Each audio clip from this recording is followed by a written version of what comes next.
I'm Dean from Hodgenville, Kentucky. I was brought up in a good Christian home. My parents kept me in church pretty much through my high school years. After high school, I'd met my wife, and a few years later, we were married and started a family. We started our kids in church at a young age, but a few years later, work and other things became more important to me than God and church. Even though my wife and kids remained in church, I only went on special occasions or whenever it was convenient for me.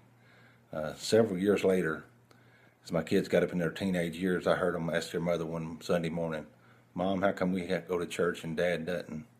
So I knew I needed to make some change and get back into church, and I did, but it didn't take me long that I got frustrated. Something was missing in my life, and I wasn't sure what it was. So me and my wife talked and decided to make a change, and we wound up at South Fork Baptist Church. After being at church for a little while, I kept hearing the men and women at South Fork talking about their personal relationship with Christ, and I knew that I didn't have that in my life. So over about the next year's time, uh, with a lot of prayer and encouragement from my wife and church family, I began to start praying and talking to God on a daily basis and studying His Word. And I figured out that I knew a lot about Christ, but I didn't truly know Him.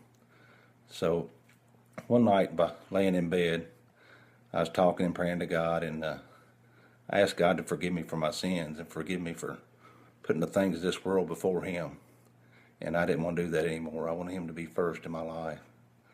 And then I asked Him to come into my heart and be my Lord and Savior. And at that time, I, I could really feel a change in me, and I knew that God was right there with me and knew that He always would be. So even now when I struggle at work or struggle at home, I know that if I continue in prayer daily and continue to study His Word, I know that God will bring me back where He wants me to be. So that's why I'm happy to share about Christ and what He's done for me.